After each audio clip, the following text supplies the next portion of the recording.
하나님 말씀 예레미야 11장입니다. 예레미야 11장 1절에서 23절까지 교독하겠습니다. 여호와께로부터 예레미야에게 임한 말씀이라 가라사대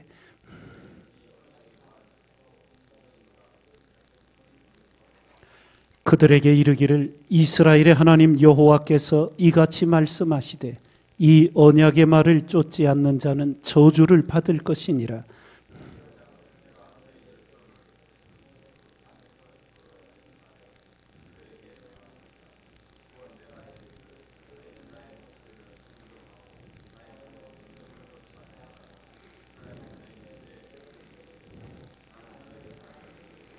내가 또 너희 열조에게 한 맹세 곧 그들에게 젖과 꿀이 흐르는 땅을 주리라 한 언약을 이루리라 한 것인데 오늘날이 그것을 증거하느니라 하라 하시기로 내가 다 대답하여 가로되 아멘 여호와여 하였노라.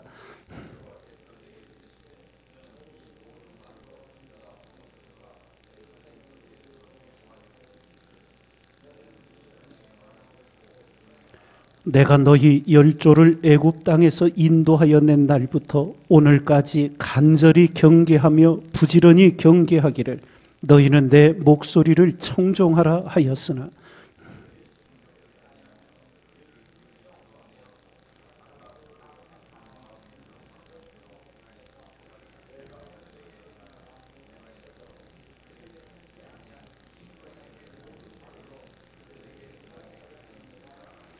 여호와께서 또 내게 이르시되 유다인과 예루살렘 거민 중에 반역이 있도다.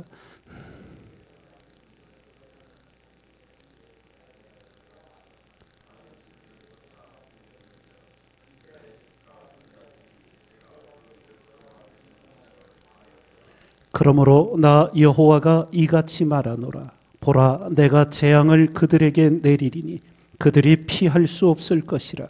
그들이 내게 부르짖을지라도 내가 듣지 아니할 것인즉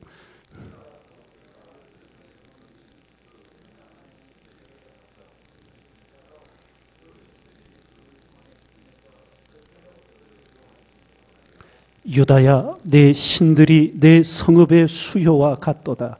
너희가 예루살렘 거리의 수요대로 그 수치되는 물건의 단 곧 바알에게 분향하는 단을 쌓았도다.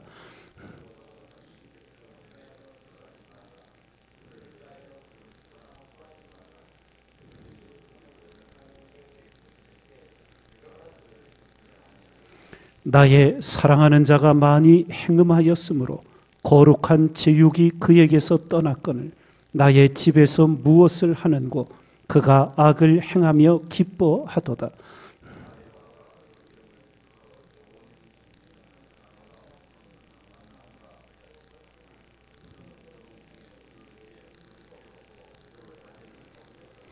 바알에게 분향함으로 나의 노를 격동한 이스라엘 집과 유다 집의 악을 인하여 그를 심은 만군의 여호와 내가 그에게 재앙을 선언하였느니라.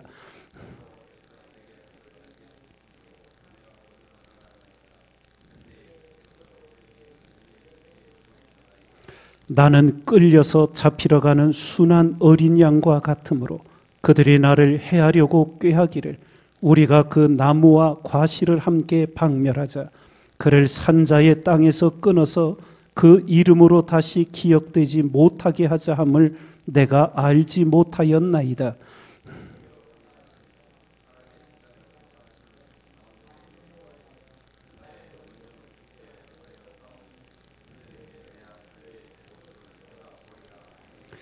여호와께서 아나돗 사람들에 대하여 이같이 말씀하시되 그들이 내 생명을 취하려고 찾아 이르기를 너는 여호와의 이름으로 예언하지 말라.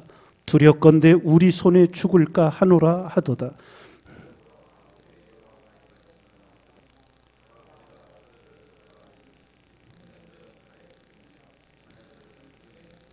함께 읽습니다. 남는 자가 없으리라. 내가 아나돗 사람에게 재앙을 내리리니 곧 그들을 벌할 해니라. 아멘. 오늘 말씀은 하나님과 그 백성 사이에 깨어진 언약에 대하여 하나님께서 탄식하시는 말씀입니다. 우리 그리스도인들이 신앙생활하며 하나님과의 관계에 가장 중요한 것 중에 하나가 언약을 지키는 겁니다. 쉽게 말하면 십계명도 언약입니다. 출애굽 당시에 하나님께서 이스라엘 백성과 맺은 언약은 이 4절 말씀에 정확하게 나와 있습니다. 이 언약은 내가 너희 열조를 쇠풀무 애굽 땅에서 이끌어내던 날에 그들에게 명한 것이라. 곧 내가 이르기를 너희는 나의 목소리를 청종하고 나의 모든 명령을 쫓아 행하라. 그리하면 너희는 내 백성이 되겠고 나는 너희 하나님이 되리라. 이스라엘은 하나님의 백성이 되고 하나님은 이스라엘의 하나님이 되는 언약.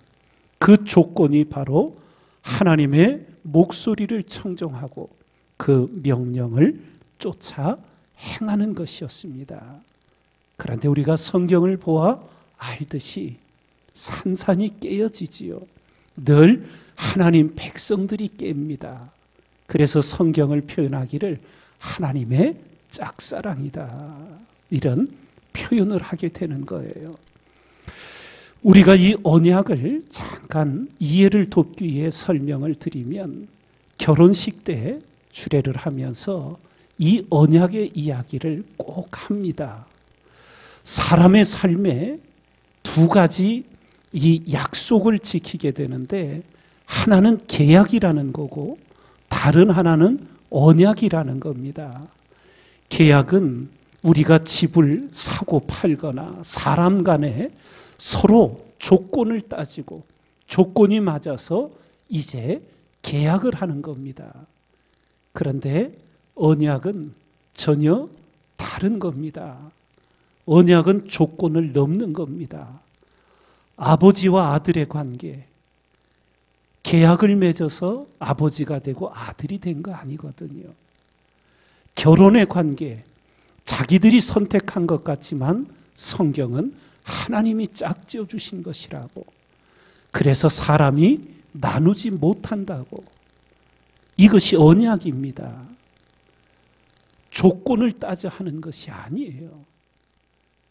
그래서 이 하나님 앞에서의 언약과 사람 간의 계약을 잘 분별하지 못하면 하나님과의 언약을 사람과의 계약처럼 자기에게 힘들고 어려워지면 깨버리는 거예요. 언약은 깰 수 없는 겁니다. 깨면 망하는 거예요. 구체적으로 예를 들어서 하나님과의 언약은 그렇다 해도 부모와 자식 간에, 또 남편과 아내 간에 그 언약이 깨질 때가 있지 않습니까? 예, 깨질 때가 있어요. 그런데 그리스도인의 삶은 자기가 깨는 게 아니에요. 상대방이 깨는 거는 내가 어이할 수 없어요. 그러나 내가 하나님 앞에 맺은 언약이기 때문에 내가 스스로 깨지는 않는 거예요. 그러면 그는 하나님과의 언약을 깨는 것이 아니에요. 그래서 이 계약과 언약의 차이를 우리가 분별하면서, 구약시대 이스라엘 백성은, 이스라엘은 하나님의 백성이 되고 하나님은 이스라엘의 하나님이 되는 그 언약이었어요. 그런데 예수님이 이 땅에 오셔서 십자가를 지시고 우리에게 구원의 은혜를 주신 다음에 이 언약이 갱신이 됩니다. 어떻게 갱신이 되느냐? 하나님이 성도의 아버지가 되어주고 성도는 하나님의 자녀가 되는 거예요. 하나님과 백성의 언약이 아버지와 자녀의 언약으로 훨씬 더 친밀하게 갱신이 되게 됩니다. 은혜 중에 은혜이지요. 그래서 우리가 이것을 감사하며, 구약시대는 육체의 할례를 중요하게 여겼지만 아버지와 자녀의 언약의 관계에서는 마음의 할례를 중요하게 여기게 되고요.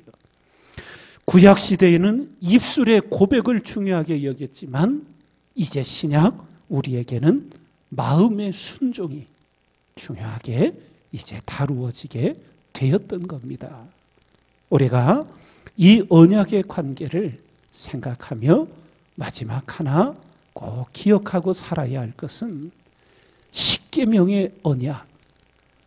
모세가 40일 동안 금식하고 하나님께로부터 친히 하나님이 친수로 써주신 십계명을 두 돌판을 들고 이스라엘 백성에게 내려왔을 때 이스라엘은 아론을 중심으로 하여 금송아지를 만들어 놓고 이것이 우리를 애굽에서 인도하여 낸 신이라고 우상 숭배의 죄악에 빠집니다.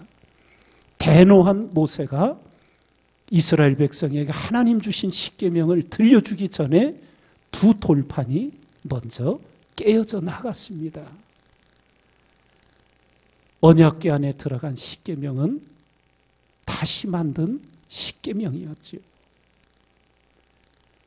인간의 마음이 깨어져야 되는데 인간의 마음이 완악해질 때 하나님의 계명이 깨어지게 되는 것. 여러분과 저는 오늘 하나님의 말씀 앞에 어떤 마음가짐을 가지고 살아가는지 우리가 돌아보면서 그 말씀 앞에 내 마음이 깨어지고 내 마음이 고침받으며 내 마음에 진정한 자원함의 순종이 말씀 앞에 일어나는 그 은혜가 늘 충만하시기를 주님의 이름으로 축원을 드립니다.